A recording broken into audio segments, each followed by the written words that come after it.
નમસ્કાર મિત્રો, શરૂઆત કરતા પહેલા ફરી એકવાર યાદ કરાવી દઉં. આજની વાર્તા સંપૂર્ણપણે કાલ્પનિક છે. પાત્રો, ઘટનાઓ, સ્થળો બધું જ માત્ર કલ્પનાનું છે. કોઈ જીવતી કે મૃત વ્યક્તિ સાથે કોઈ સંબંધ નથી. જો કોઈ સામ્યતા લાગે તો એ ફક્ત સંયોગ છે. આ વાર્તાનો એકમાત્ર હેતુ મનોરંજન છે. અમે કોઈ પ્રકારનું અનૈતિક વર્તન પ્રોત્સાહિત કરતા નથી. ચાલો હવે વાર્તા શરૂ કરીએ. નમસ્કાર મિત્રો, મારું નામ પારુલ છે. હું રાજકોટ શહેરના એક નાનકડા વિસ્તારમાં રહું છું.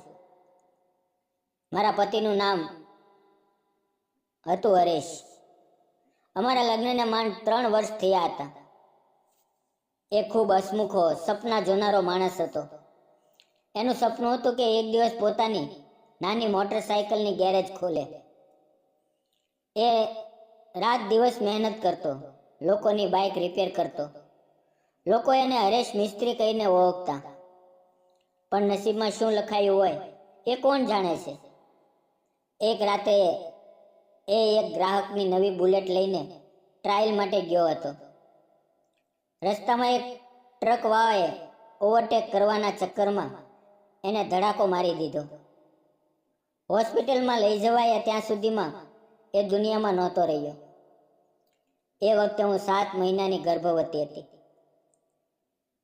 મારા પેટમાં એક નાનકડું જીવ ધડકતું હતું અને બહારની દુનિયાએ મારી પાસેથી એના પિતાને છીનવી લીધા.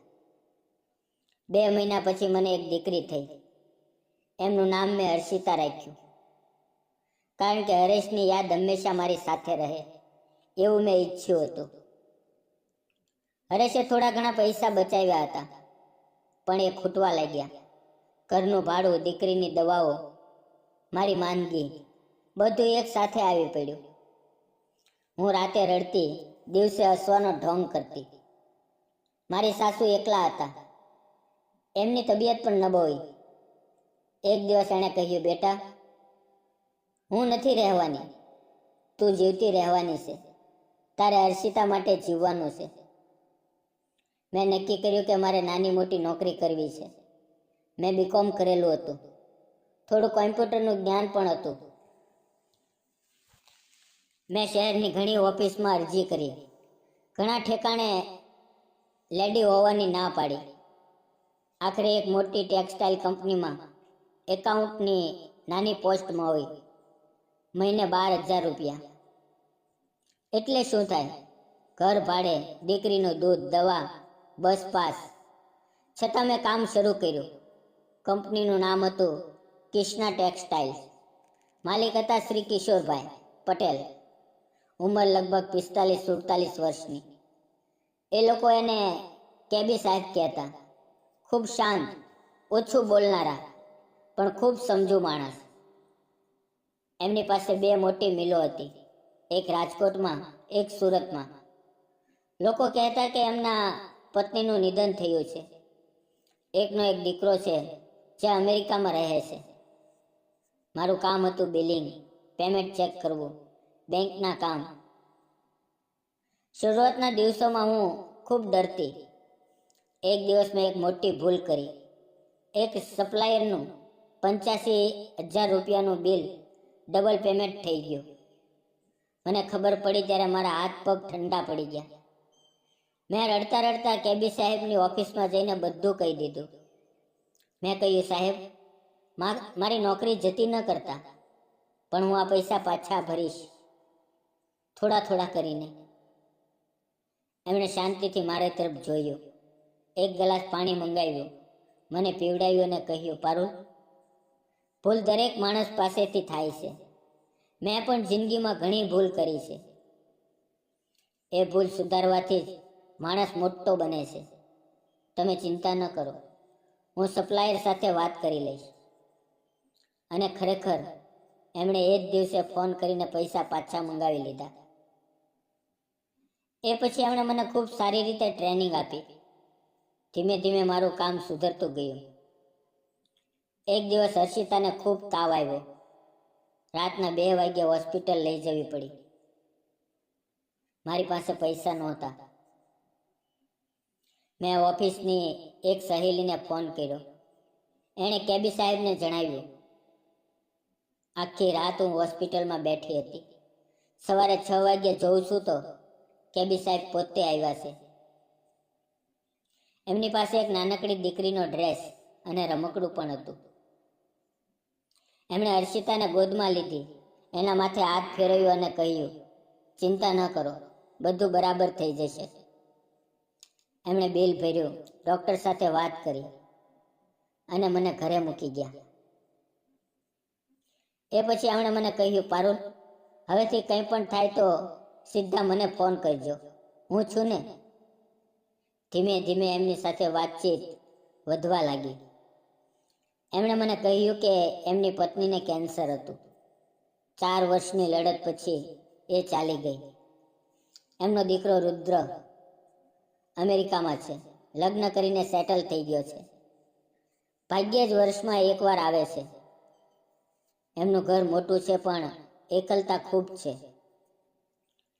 એક દિવસ ઓફિસમાં દિવાળીની પૂજા હતી. બધા કર્મચારીઓને બોનસ અને ગિફ્ટ મળી. મને પણ એક સુંદર સાડી અને એક બંધ કવર મળ્યું. ઘરે આવીને જોઉં તો એ કવરમાંથી 50,000 રૂપિયા હતા. હું રડી પડી. બીજા જ દિવસે હું એમની ઓફિસમાં ગઈ અને કહ્યું, સાહેબ, આટલા પૈસા હું લઈ નહીં શકું, મને શરમ આવે છે. એમણે હસીને કહ્યું, પારુલ, મારી પાસે પૈસા છે પણ કોઈ છે જ નહીં કે જેના માટે ખર્ચું. તારી દીકરી મને દીકરી જેવી લાગે છે. એને ખુશ જોવામાં જ મારી ખુશી છે. એ પછી એમણે મને એમના ઘરે દિવાળીમાં જમવા બોલાવી. પહેલી વાર હું એમના ઘરે ગઈ. ઘર ખૂબ મોટું હતું પણ એકદમ શાંત. એમણે પોતે રસોઈ બનાવી હતી, ઊંધિયું, જલેબી, પૂરી. હર્ષિતા એમની ગોદમાં બેસીને રમવા લાગી. એમણે હર્ષિતાને હર્ષુ કહીને બોલાવી. રાતે ઘરે પાછી આવતા મારી આંખોમાં આંસુ હતા, ખુશીના. ધીમે ધીમે એ અમારા જીવનનો ભાગ બની ગયા. રવિવારે અમને લઈ જતા પાર્કમાં, મંદિરે, ક્યારેક દરિયા કિનારે. હર્ષિતા એમને પપ્પા કહેવા લાગી. એક દિવસ એમણે મને કહ્યું, પારુલ, હું જાણું છું કે હરેશની જગ્યા કોઈ નહીં લઈ શકે, પણ જિંદગી એટલી ખૂબ લાંબી છે. મારી પાસે બધું છે પણ કોઈ નથી. તારી પાસે બધું નથી પણ તું ખુદ બધું છે. શું તું મને અને હર્ષિતાને તારો સમજીને સ્વીકારીશ? મેં ઘણી રાતો વિચાર કર્યો. હરેશની તસવીર સામે બેસીને રડી. પણ જ્યારે હર્ષિતા ઊંઘમાં પણ પપ્પા પપ્પા બોલતી ત્યારે મારું દિલ ઓગળી જતું. આખરે મેં હા કહી દીધી.